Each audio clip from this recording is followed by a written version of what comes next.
Fala pessoal, sejam mais uma vez bem-vindos ao canal Cultura Reformada. Vamos para mais um vídeo aqui. Vou fazer alguns vídeos, né? Respostas, digamos assim. Na verdade, respondendo a comentários aqui do canal, né? Ou alguma crítica, algum comentário aqui, tá? E o primeiro comentário que eu estarei respondendo é justamente sobre uma crítica a respeito de como as pessoas são recebidas, né? Para serem membros das igrejas reformadas. Então, houve uma crítica aqui peculiar e é bom comentar sobre este assunto, né? Sempre que tem assunto assim, eu realmente comento. Acho que vale a pena, tá bom? Então, sem mais enrolação, bora pro vídeo e roda a vinheta.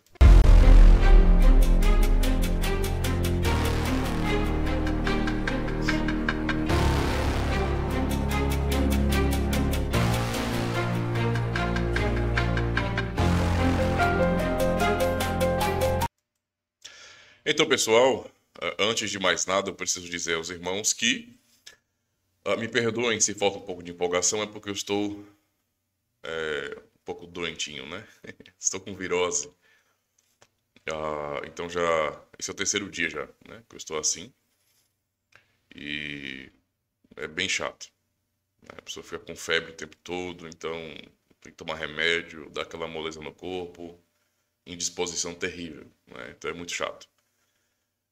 Tanto é que dois cancelamentos aconteceram essa semana, né? Não cancelamento, mas dois adiamentos, digamos assim. Na segunda-feira, a live que eu iria fazer com o pastor Alex Castro não deu certo por conta da internet. E hoje também eu iria fazer uma live, e vocês já iriam estar assistindo agora, né?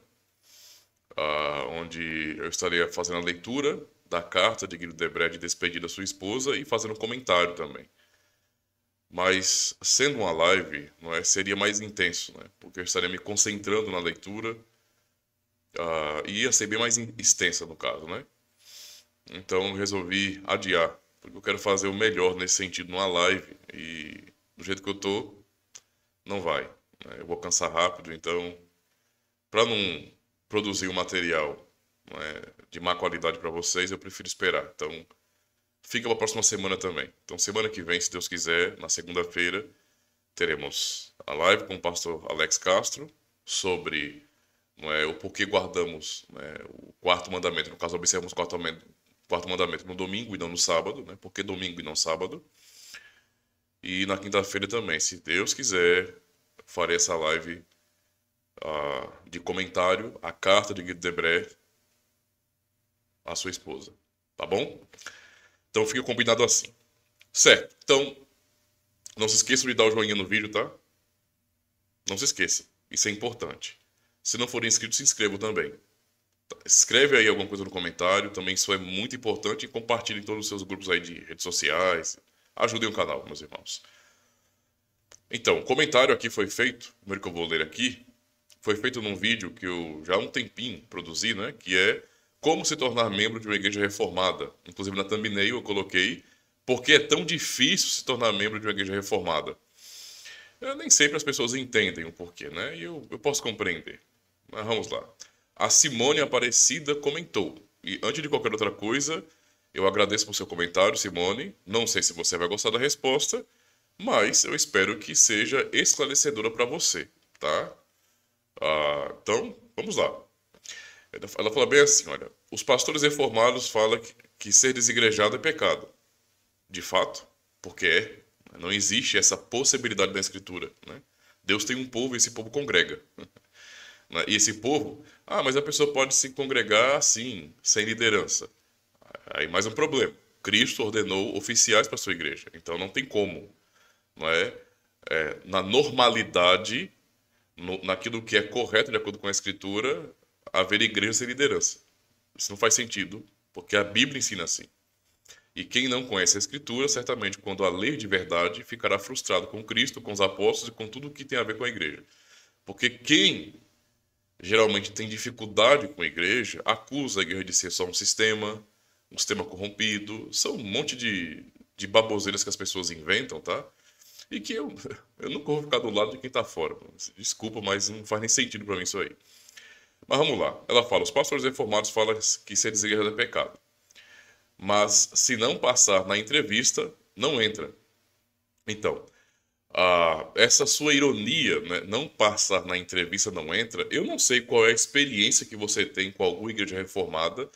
Se você conhece uma igreja reformada de verdade, se você não, de repente, foi, sei lá, visitar uma denominação qualquer que se chama de reformada, eu não sei qual é o seu caso, tá? Eu não sei qual é o seu caso.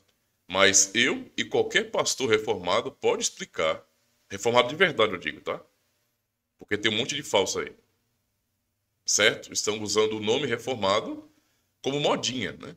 Estamos aqui para combater, né, essa modinha do charlatanismo reformado, né? Porque tem sim um monte de charlatão aí no meio. Mas qualquer pastor genuinamente reformado, que é confessional, obviamente, poderá explicar. Seja um reformado, né, continental, seja um presbiteriano, não importa. Reformado de verdade vai saber explicar muito bem, não é, o processo de entrada, né, se tornar membro de uma igreja reformada. E é muito simples. O porquê? Você coloca de maneira irônica aqui, né? Se não passar pela entrevista, não entra.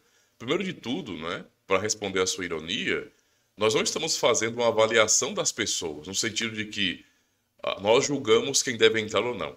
Quem entende isso aí tem a mente bitolada, né? Tem a mente deturpada. É uma verdadeira bagunça, né, de pensamentos revolucionários, de revoltas pessoais, por más experiências que teve no meio evangelical, não sei. Mas são pessoas que não entenderam absolutamente nada. E mesmo sem entender nada, falam um monte de groselhas. Tá? Essa é a realidade. Então, nós não estamos, como igreja, enquanto igreja, não é? E a liderança, os presbíteros da igreja, eles não vão fazer a avaliação da pessoa. Não é isso que acontece. Entendeu? Não é isso que acontece. O que acontece, na verdade, é um processo comum. A pessoa chega e ela demonstra interesse pela igreja. Foi visitar o culto uma, duas, três vezes, um mês, né? Um mês aí certinho, e chega, de repente, olha, né, ou algum irmão vai falar com essa pessoa, ou sei lá, um presbítero vai falar com a pessoa, e a pessoa fala, olha, eu tenho gostado muito dessa igreja, tá? Eu não conhecia esse ministério, é assim que geralmente evangélicos falam, né? Esse ministério. Acho muito interessante, achei muito coerente, as pregações são muito bíblicas, não é? Eu notei que vocês têm um tipo de culto que é bem centrado em Cristo, na palavra, e isso me chama atenção. Ok? Até aí, maravilha. Mas a pessoa fala, eu realmente quero me tornar membro. Como eu faço a me tornar membro? Né? Quando a pessoa tem consciência, ela pergunta isso, porque tem gente que nem pergunta, tá? Eu já tive que responder a pessoas que, tipo, eu vou ser membro daqui, viu? Aí eu, parou. Não, não é assim. Calma, calma, relaxa. Continue vindo, né? Vamos conversando mais com o tempo. Vamos melhorar, ampliar a nossa amizade, digamos assim, o nosso relacionamento. Mas a pessoa então mostra interesse. Primeira coisa, né? Depois de um tempo visitando, achando coerência, gostando, classe de catecúmenos. Tem que fazer catequese. Ou seja, não é para avaliar a pessoa, é para que a própria pessoa que tem interesse em ser membro da igreja possa ela, né, com a palavra de Deus, ok?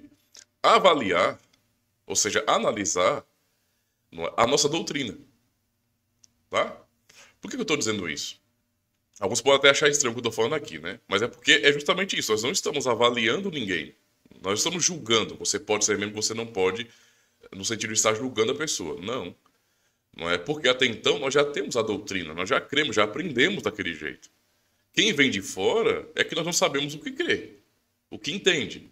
Então a pessoa precisa realmente ter aulas de catequese para que ela possa, não é, nessa exposição das doutrinas reformadas, ela possa realmente entender se é aquilo que ela quer realmente ou não. Porque ninguém se torna reformado de maneira obrigatória, né? Ninguém tem que ser reformado. A pessoa só não questão reformado por convicção de fé mesmo. E para que haja essa convicção de fé, tem que haver ensino. Não tem esse lance de cheguei aqui, mês que vem, a partir de hoje, meus irmãos, estamos recebendo aqui o irmão fulano como membro da nossa igreja. Não existe isso. Tá? Isso é loucura. Certo? Isso é loucura completa. Né? Então, a pessoa, ela vai aprender a doutrina. O tempo, não é, de catequese, nós usamos geralmente o catecismo de Heidelberg para isso. Nós, reformados, os presbiterianos usam o catecismo maior de Westminster, o breve catecismo, mas geralmente leva o tempo de um ano, né, para toda essa aula, né, pensando que vamos ter uma aula por semana, né, e como o catecismo é dividido em 52 domingos, então leva um tempo de um ano. E esse tempo, ele não é exagerado, ele é necessário. Porque, como eu já disse, a pessoa vem de fora, eu não sei de onde ela veio, né? Os presbíteros não sabem de onde ela veio. Nós não sabemos o que ela aprendeu na sua caminhada. Né? A pessoa pode ter vindo do meio pentecostal, neopentecostal, de alguma outra seita evangelical. Eu não sei. Eu não sei o que a pessoa aprendeu. Eu não sei o que ela tem na mente dela com relação à fé. Pode ter muita bagunça na mente dela e é muito provável que tenha, não é? Nós não estamos no mundo ideal onde quando uma pessoa fala que é cristã, isso significa realmente que é cristã naquele sentido bíblico real. O mundo não é assim. Muitas pessoas, elas são cristãs nominais, muitas pessoas são pagãs, não é? Mas praticam historicamente, não é? Ou uma religião histórica que tem o nome de cristianismo. Entende? Tem toda essa bagunça aí. Então não tem como discernir essas coisas. Seria irresponsável, não é? E é irresponsável de qualquer igreja, do conselho, né? dos líderes, bem como da própria pessoa, essa aceitação tão rápida assim. Não faz sentido nenhum. Isso pode trazer, não é, um prejuízo muito negativo, tanto para a pessoa como também para a igreja. Então, fazer a catequese, Simone, é uma maneira também de proteger a igreja e a própria pessoa que tem o interesse. Por quê? Porque se a pessoa que tem o interesse não aprender toda a doutrina e então ela mesma falar, não é, assumir, olha, eu quero ser membro dessa igreja, aprendi tudo, creio dessa forma, é o que eu estava procurando na minha vida. Eu creio assim. Hoje eu tenho um consenso da fé muito mais do que eu tinha antes. Agora, para mim, tudo faz sentido. Eu quero ser um cristão reformado, quero ser membro da igreja. Se não houver esse preparo, não é daqui a 6 meses, daqui a 1 ano, 2 anos, essa pessoa pode se deparar com uma prática da igreja, não é bem menos do que isso, né? Uma prática da igreja que deixa ela espantada. Por exemplo, às vezes a pessoa se escandaliza com o fato de que nós celebramos a ceia numa mesa mesmo. Entendeu? Que eu vou chamar, é claro que isso não acontece em toda a igreja reformada, às vezes por uma questão de logística, né? Mas eu entendo que essa maneira é o correta. Então, vamos praticar desse jeito, tá? Mas algumas pessoas acham que é estranho. Especialmente porque alguns vão se escandalizar porque aqueles que não são membros da igreja e nem membros de outra igreja reformada, reconhecida, não é? Tendo essa irmandade, cujo conselho enviou uma carta para a igreja que estará recebendo, não é? Ou seja, se não for membro de uma igreja reformada, aquela pessoa não vai poder participar da ceia. Isso pode ser um escândalo para a pessoa. Porque ela não entende o porquê, ela vai se sentir menosprezada, quando não é o caso aqui. A mesa do Senhor é supervisionada pelos presbíteros, então tem que entender o porquê dessas coisas. Como é que você aprende isso? Quando é que você aprende isso? Na catequese. É a catequese que vai tirar essas dúvidas. Liga não, que eu tô doente, viu? Então, a pessoa pode de repente estar ali, não é? Não passou por nada disso. Nós simplesmente recebemos como membro. E daqui a pouco a pessoa, do nada, a liturgia está um pouco diferente hoje. Interessante. E aí eu chamo um casal da igreja, um jovem casal, com seu filho recém-nascido. E então batizo aquela criancinha em nome do Pai, do Filho e do Espírito Santo. E aquela pessoa que chegou e não conhecia a fé reformada, mas agora é membro, porque nós somos assim, soltinhos mesmo, né? Acaba se escandalizando. Caramba, não era o que eu pensava. Eu nunca imaginei na minha vida que reformados batizavam crianças. Né? Então, veja, isso pode acontecer. E é bem comum, na verdade, esse tipo de situação, né, constrangedora, porque quando as pessoas elas ouvem o nome reformado no nosso contexto brasileiro, geralmente isso já está há 20 anos desse jeito, tá? Praticamente 20 anos assim. Especialmente nos últimos 10 anos para cá, isso realmente cresceu. Eu espero que entre em declínio, porque é uma coisa vergonhosa, sinceramente, só faz um desserviço, né? Mas as pessoas se acostumaram, em nosso contexto, não é, a vídeos que viralizam destacando homens que são homens de Deus, de fato, mas que não são reformados, mas que são vendidos na internet como se fossem reformados. Por exemplo, John Piper, Paul Washer e muitos outros. John MacArthur, etc. Esses homens, não é, se podemos falar em calvinismo da parte deles, é no que diz respeito à sua teologia, e só. Mas não são reformados mesmo. Tá? Ou seja, existe uma diferença histórica aí tremenda, e as pessoas nem sabem disso. Elas nem sabem de onde vêm as igrejas reformadas. Ela acha que a igreja reformada é meio que um mito na cabeça desse povo, né? Um mito. Eles não sabem que as igrejas reformadas existem.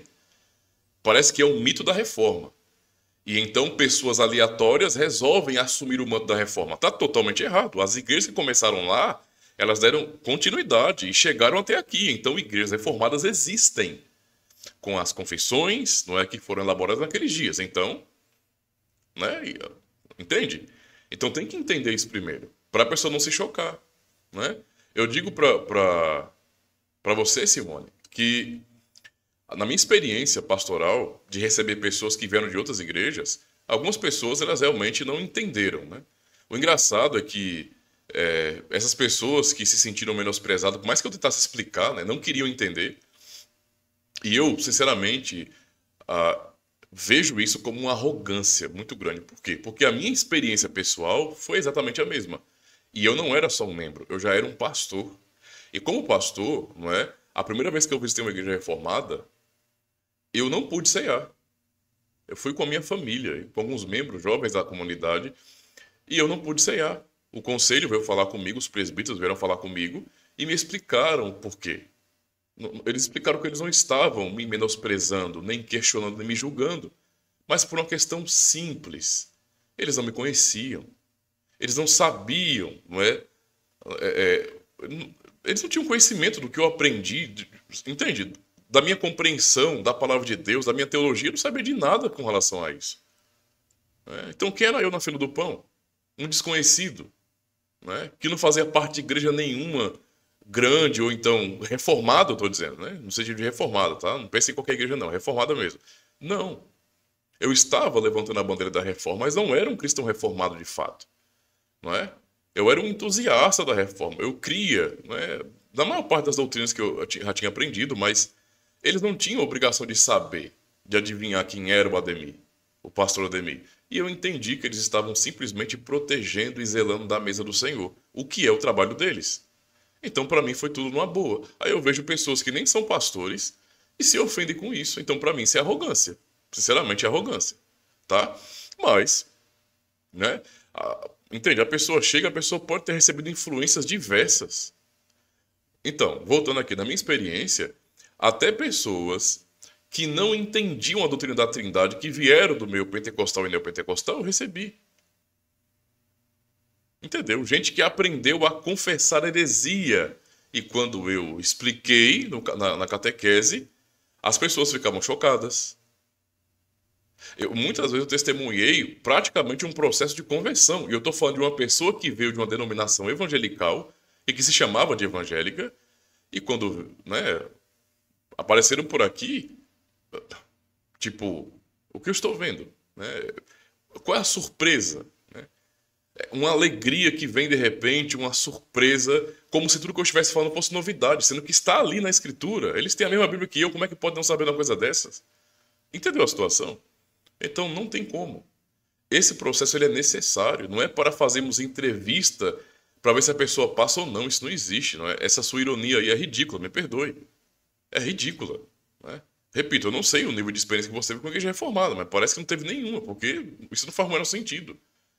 Percebe? O intuito é proteção para a igreja local e para a pessoa que quer. Não é? Tanto para que a pessoa não adentre a igreja como membro e daqui a pouco vá embora, não é? Deixando um buraco no coração daquela igreja, porque as pessoas se apegam, né? Então a pessoa que sai revoltadinha deixa um monte de irmãos para trás que vão ficar muito, muito tristes por conta disso. Magoa, isso é ruim. E a própria pessoa em si, não é uma proteção para ela, para que ela não se escandalize no decorrer da sua caminhada nessa igreja. Isso não é correto. Nós temos que ser responsáveis, tá? Então o processo ele é necessário. Uma vez que a pessoa passa por esse processo de 1 ano de catequese, ela vai ter tempo, porque cada domingo do catecismo você tem assuntos peculiares, não é? Que são muito necessários. O catecismo de Heidelberg que nós usamos, por exemplo, não é? Ele é dividido em 3 partes principais. A primeira parte fala dos nossos pecados e miséria. Então ali a pessoa vai conhecer exatamente o que é a natureza humana. Ela, em outras palavras, vai aprender o que é depravação total, né? De maneira bem mais objetiva, com textos bíblicos, com perguntas e respostas lógicas. A partir daí, vai para a segunda parte, que é nossa salvação. Como é que Cristo nos salva, não é, desses pecados e miséria? E a parte mais extensa do catecismo, onde temos uma exposição, não é, do credo apostólico. O credo apostólico, né, aqueles 12 artigos do credo apostólico são explicados no catecismo. Olha só, não é? Além de aprendizado sobre o sacramento, sobre a disciplina eclesiástica, tudo isso. E por fim, a última parte do catecismo nos leva novamente à lei e também à oração, para nos ensinar o modo de viver cristão, né? Como devemos ser gratos a Deus, né? Gratos a Deus, gratos ao Senhor por tal libertação que Ele nos deu em Jesus Cristo. Entende? A pessoa vai aprender tudo isso com muitas perguntas importantíssimas para a vida da pessoa, não é? Então, no decorrer dessas aulas, em algum momento a pessoa pode travar numa pergunta e resposta. Pastor, olha, isso aqui, rapaz, tá difícil, viu? Então, é dever do pastor, do ministro da palavra, ou de algum presbítero ensinar, explicar, tornar mais claro, para que a pessoa possa realmente entender aquilo. O ponto aqui é sermos honestos, é colocarmos as cartas à mesa, entendeu? E não deixar essa relação de maneira subjetiva, guiada por coraçãozinho, não. Eu sinto, nada disso aí. Tem que ser objetivo, racional, direto. Para que a pessoa não diga que depois foi enganada, de jeito nenhum. Ela tem que saber exatamente o que ela está fazendo, tá? Para ter uma fé consciente, então. E depois que terminar esse processo da catequese, e aí? O que é que vai ser? A pessoa então vai dizer, olha, pastor, eu realmente agradeço muito pelo apoio, pelo ensinamento, mas há coisas que eu não consigo aceitar, pastor. Há coisas que, sinceramente, eu não posso. Eu não posso aceitar, por exemplo, o batismo infantil. Não consigo ficar em paz com isso. Bem, a solução é, hein, irmão, quer continuar estudando então? Não tem que ter pressa. Não, eu não quero não, pastor. Eu não quero estudar não. Eu já vi que não dá para eu ficar aqui, porque, entende, esse conflito vai permanecer em mim porque eu não aceito e ponto. Então, tá bom, meu irmão, Deus abençoe, viu? Se eu posso te guiar a uma outra congregação fiel. É desse jeito, de maneira honesta. Honesta. Ou a pessoa pode dizer, pastor, eu tô com muita dúvida sobre isso ainda, mas eu acho que vamos demorar um pouquinho mais, tá? Vamos estudar mais um pouquinho. Inclusive, uma das famílias que eu pastoreei veio de uma igreja batista, né? E eles tiveram mais dificuldades com a questão do batismo infantil. E, portanto, o tempo de catequese foi maior, mais estendido.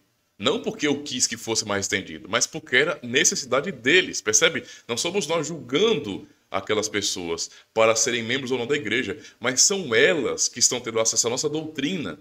Elas estão avaliando, estudando, lendo as bases bíblicas, não é? Lendo cada pergunta e resposta e então raciocinando sobre aquilo, pensando sobre aquilo ali, orando a respeito daquilo. E nós estaremos ajudando a pessoa a entender melhor.